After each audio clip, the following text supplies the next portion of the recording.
Welcome to my garden in East Sussex, and over the course of this series we're going to be utilising my experience in garden design and landscaping to answer your gardening DIY questions.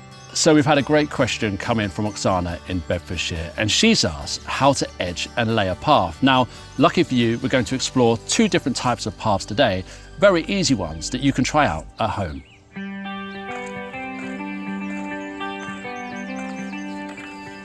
So I'm just clearing way for this new path in the garden. Now, as a designer, I always start with where my paths are going to go. They create the journey around a garden. They link different zones. We have primary paths and then we have secondary paths. Primary paths are where you have your sort of main footfall. So you might be using your wheelbarrow going up and down them, so they're generally a little bit more sturdy. Secondary paths, like this one I'm creating, are paths that are used a little bit less and they don't have to be as solid from a construction perspective. So that's why a nice simple wood chip path will suffice for this area of the garden.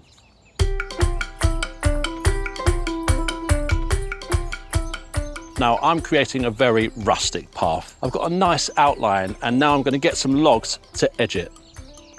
So these are logs that I've amassed from my garden over the last 6 months, and they make for a perfect path edging and great for wildlife too. We're going to start by laying down our first log. We get this in and then you don't need to worry about digging it in or anything, because over time, as you mulch your beds either side, it's going to start to just naturally sink into the ground. So something like that is perfect. Now, this is a slightly smaller log, so we started big and we're getting smaller. And this one, you can start to get a feel as to what's going to work. So this one is perfect. It fits right in this V here and looks quite aesthetic too. So it's almost made for that space. So that's good. We're going to get another few. Okay.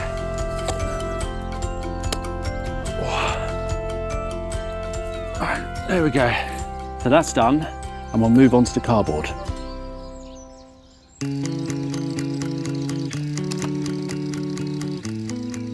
The reason I'm going for cardboard is because I don't know whether or not that path's going to become planting in the future. So this way, I'm not disturbing the soil, I'm not bringing in plastic, I'm not suffocating it.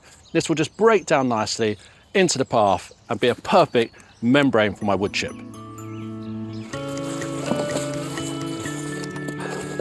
It doesn't need to be perfect. You can just sort of roughly tear it up and just tuck it under your edges like this. Maybe just give the log a shimmy, tuck it under.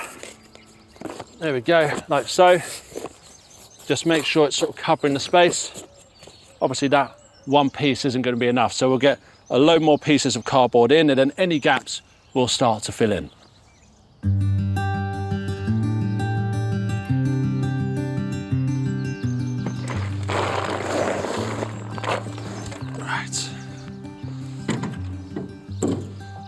Now we're going to give this a rake over and evenly distribute the wood chip. It doesn't need to be perfect, and don't worry if any goes into the beds. It's a mulch at the end of the day and it will do good for your plants. It'll feed the soil. Cover it nice and evenly. Just work our way backwards. There we go. Job done. And I'm really pleased with the end result. It's such a nice, naturalistic, rustic looking path, and it only took me around 45 minutes to do, so definitely worth trying it at home. Now, it's getting a little bit late here, we're losing light, so I'm going to get up early tomorrow and I'm going to show you how to install path number 2.